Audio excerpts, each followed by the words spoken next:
बच्चों, आज हम लोग जो है क्लास 10th की केमिस्ट्री के बारे में हम लोग जो है डिस्कस करने वाले हैं। और आज स्टार्ट किया है जो हम लोग का सिलेबस है। अप्रॉक्स जो है आप लोगों का लगभग 5 चैप्टर से 5 चैप्टर है। तो आज जो है हम लोग शुरुआत करते हैं, फिर देखते हैं कुछ पार्ट्स में जो है इस चैप्टर को हम लोग डिवाइड करके 20-25 मिनट का एक वीडियो बनाएंगे। और यदि वीडियो अच्छा लगता है आपको तो आप लोग जो है अगली वीडियो के लिए श्योर जो है सब्सक्राइब करिएगा, ताकि आपको एक वीडियो जो है हमेशा मिलता रहेगा। तो हम लोग बात करते हैं बच्चों, और चैप्टर जो है हम लोगों का जो अध्याय है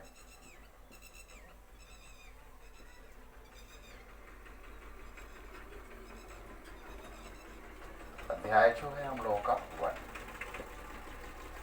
और इस चैप्टर का नाम जो है हम लोगों का रासायनिक अभिक्रियाएं एवं समीकरण की बात करने। नाम है इसका रासायनिक अभिक्रियाएं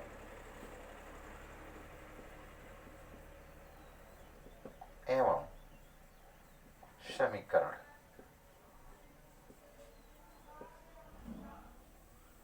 ये हम लोग का चैप्टर है, और इसी चैप्टर पे हम लोग जो है समझने की कोशिश करेंगे कि इस चैप्टर में क्या क्या पढ़ना है। तो इसको हम लोग ये भी कहते हैं कि केमिकल रिएक्शन एंड इक्वेशन। तो हम लोग जो है सबसे पहले डिस्कस ये कर लिया जाए कि कुछ परिवर्तन होते हैं, जैसा कि आप लोग का सिलेबस कह रहा है। तो इस परिवर्तन में एक भौतिक परिवर्तन होता है और एक रासायनिक परिवर्तन होता है। तो पहला हम लोग बात कर लें भौतिक परिवर्तन, और दूसरा है हमारा रासायनिक परिवर्तन। ये हमारा जो है पहला भौतिक परिवर्तन और दूसरा रासायनिक परिवर्तन। तो जानने की ये कोशिश किया जाए कि भौतिक परिवर्तन कहते किसे। तो हमारे आसपास में बहुत सी चीजों में परिवर्तन होता है।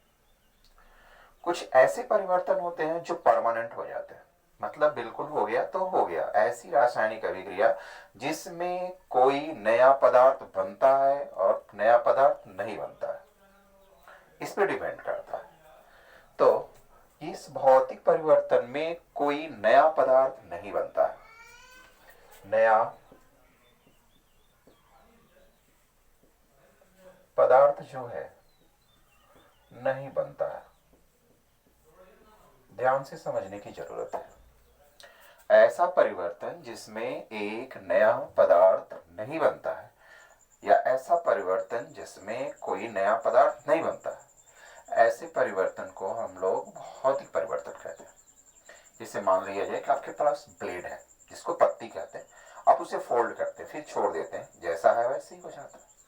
मतलब इसमें ऐसा नहीं कि पत्ती से कुछ दूसरा बन गया, जैसा है वैसा ही है।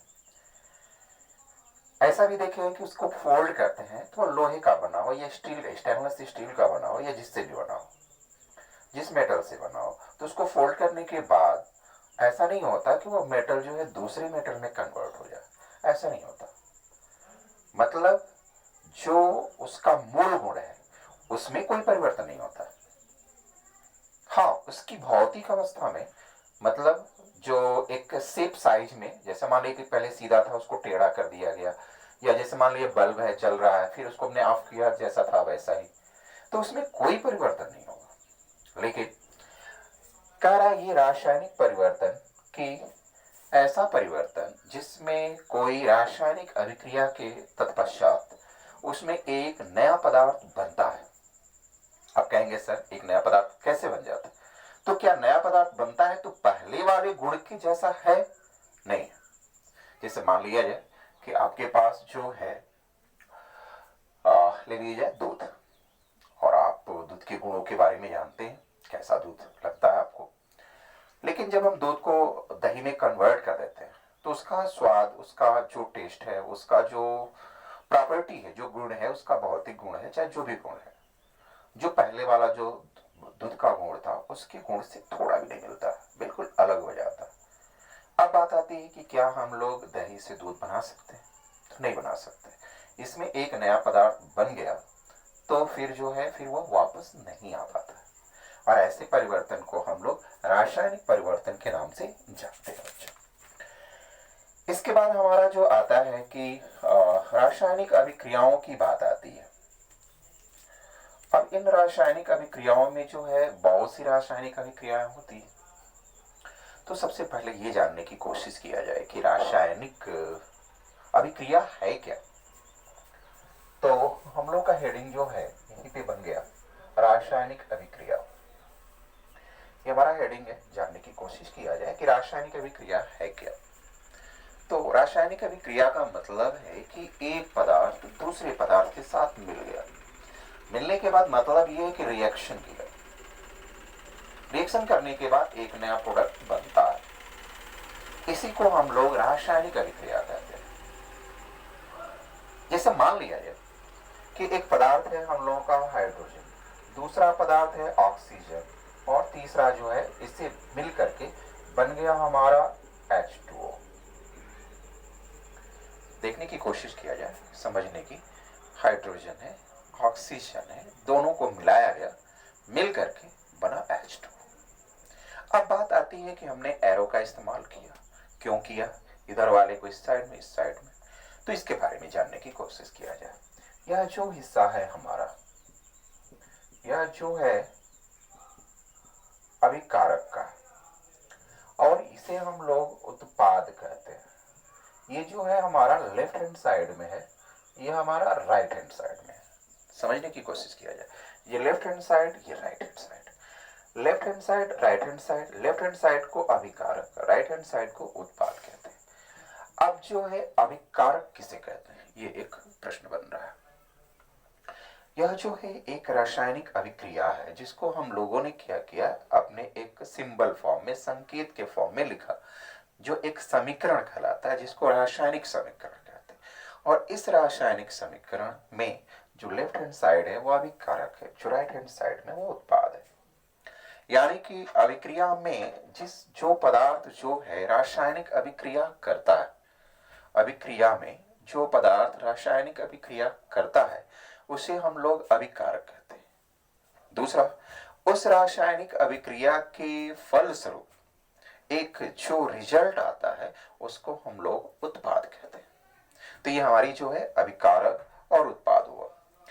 इसके साथ हमारी एक सबसे बड़ी प्रॉब्लम्स होती है कि ये भी लिखने की कोशिश किया जाता है कि ये जो पदार्थ है तो ये जानना पड़ेगा कि यह गैस फॉर्म में है कि लिक्विड फॉर्म में है कि सॉलिड फॉर्म में है। मतलब यह गैस है तो यहाँ पे हम लोग कोशिश किया जाता है कि गैस को लिख दिया जाए, यह भी गैस फॉर्म में होता है, और ये जो है हमारा द्रव फॉर्म में होता है।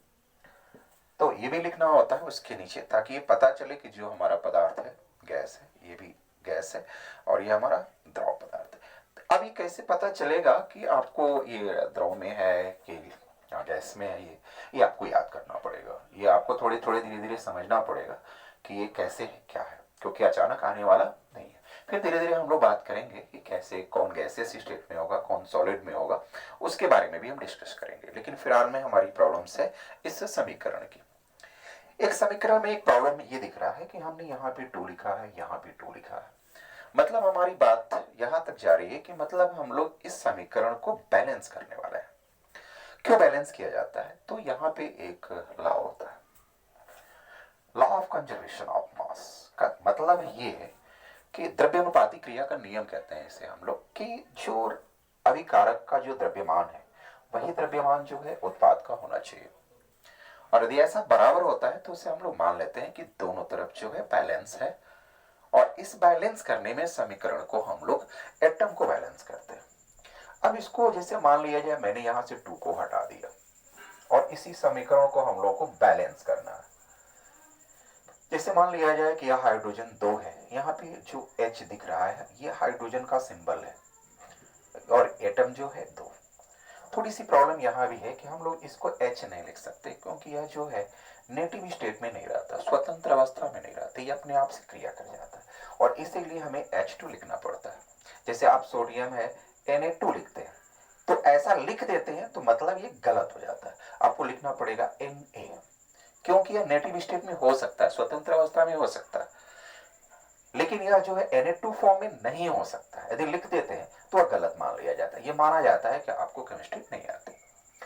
तो अब हम लोगों को क्या करना है, इस समीकरण को बैलेंस करना, और यह सबसे बड़ी बात होती है, क्योंकि नहीं बैलेंस कर पाएंगे तो फिर आपको दिक्कत हो जाएगी, फिर यह माना जाएगा कि यह इक्वेशन गलत है और टोटल इसी पर डिपेंड होता है।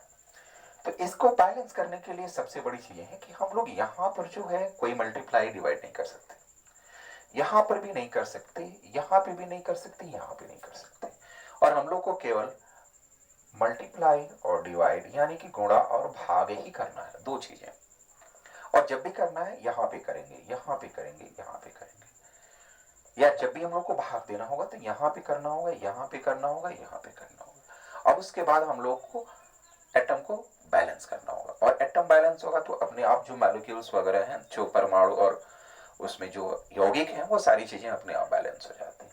इसको बैलेंस करने का एक सिंपल सा तरीका, सबसे पहले ये देखिए कि हाइड्रोजन जो है इस तीर के पहले, तीर का ये जो है सिंबल जो है ये इंडिकेट करता है कि इधर जो है हमारा अभिकारक है, इधर उत्पाद है, बस उसी को डिफरेंट लाने के लिए हम लोग तीर का इस्तेमाल करते हैं। तो देखा जाए हाइड्रोजन जो है हमारा 2 है, और ऑक्सीजन यहां दिख रहा है 2 है। एक लाइन खींच लिया जाए ताकि पता चले कि हम ये रिटेंट की बात कर रहे हैं, इधर वाला हम प्रोडक्ट मतलब ये अभिकारक की बात कर रहे हैं, और ये हमारा उत्पाद की बात कर रहे हैं। यहाँ हाइड्रोजन देख रहे हैं कि 2 है, लेकिन यहाँ पे हम जो ऑक्सीजन की बात कर रहे हैं यहाँ पे कुछ नहीं है तो 1 है। अब जरा आप ही सोचिए कि क्या यह बैलेंस है कि नहीं है। देखिए हाइड्रोजन 2 है, हाइड्रोजन 2 है, ये तो बैलेंस है, लेकिन ऑक्सीजन 2 है, ऑक्सीजन 1 है, बैलेंस नहीं है। इसके लिए हमें क्या करना होगा, यदि हम यहाँ 2 से मल्टीप्लाई कर देते हैं, गुणा कर देते हैं, तो हमारा जो है 2 हो जाएगा, मतलब इधर भी हो गया, इधर भी हो गया। हमने ऑक्सीजन को बैलेंस किया है ना, तो ऑक्सीजन को यहाँ पे 2 से मल्टीप्लाई नहीं कर सकते, तो यहाँ जब नहीं करेंगे तो कहाँ करेंगे हम लोग, यहाँ करेंगे, तो यहाँ 2 से मल्टीप्लाई कर लिया जाए, गुणा कर लिया जाए, और जब गुणा करेंगे तो हाइड्रोजन 4 हो गया। जब हाइड्रोजन 4 हो गया तो यहाँ देख रहे हैं कि 2 हो गया, फिर दिक्कत हुई, यहाँ हम 2 से मल्टीप्लाई कर देते हैं तो यहाँ हमारा 4 हो जाता है, तो फिर हम 2 से मल्टीप्लाई कर देते हैं, देखिए ये 4 हो गया, ये 4 हो गया, यहाँ ऑक्सीजन 2 हो गया, यहाँ ऑक्सीजन 2 हो गया, बैलेंस हो गया। और इसको हम लोग जो है बैलेंस इक्वेशन यानी कि संतुलित समीकरण कहते हैं। एक एग्जाम्पल और लेते हैं, दूसरा एग्जाम्पल। तो दूसरे एग्जाम्पल में जैसे मान लिया जाए कि नाइट्रोजन है, और जो है नाइट्रोजन है N2, और इसके साथ हमारा हाइड्रोजन है, और यहां हमारा अमोनिया है NH3 है। देखिए ध्यान से, नाइट्रोजन है, हाइड्रोजन है, अमोनिया है। अब ये नाइट्रोजन यहां पर जो है 2 है, हाइड्रोजन जो है 2 है, इस साइड में नाइट्रोजन देख रहे हैं कि 1 है, और हाइड्रोजन जो है 3 है। देखिए बहुत सी डिफरेंट, ये भी बैलेंस नहीं है, ये भी बैलेंस नहीं है। एक काम किया जाए, हाइड्रोजन 3 है, इधर जो हाइड्रोजन 2 है, नाइट्रोजन 2 है, यहाँ नाइट्रोजन 1, पहले इसको 2 से मल्टीप्लाई कर दीजिए ताकि ये 2 हो जाए। जब नाइट्रोजन में 2 से मल्टीप्लाई किए तो यहाँ करना पड़ेगा, ठीक है। तो जब बैलेंस करेंगे यहाँ पर तो 2 से मल्टीप्लाई कर दिए तो हमारा हाइड्रोजन भी तो 2 से मल्टीप्लाई करना पड़ेगा, 6 है। अब यहाँ देख रहे हैं कि हाइड्रोजन 2 है, यहाँ 6 है, क्या किया जाए कि 6 हो जाए, तो 3 से गुणा कर दिया जाए तो यहाँ 6 हो गया। अब तो 6 हो गए, यहाँ 3 से गुणा किया गया तो हमें 3 से यहाँ भी करना पड़ेगा। अब देखा जाए, नाइट्रोजन 2 यहाँ दिख रहा है, नाइट्रोजन यहाँ पे 2 दिख रहा है, हाइड्रोजन यहाँ पे 6 दिख रहा है, यहाँ पे हाइड्रोजन 6 दिख रहा है, और ये हमारा जो है बैलेंस इक्वेशन यानी संतुलित समीकरण हो गया। ये समझ में आ गया, एकदम छोटा सा ट्रिक्स है, फटाफट लेफ्ट राइट लिखिए, फटाफट हो जाएगा। एक दूसरा एग्जांपल लेते हैं, एकदम छोटा सा एग्जांपल समझने की कोशिश करते हैं। जैसे मान लिया जाए हमारा H2 है, ये हमारा Cl2 है, और ये हमारा जो है HCl है। देखा जाए सिंपल सा है, हाइड्रोजन 2 है, क्लोरीन जो है 2 है।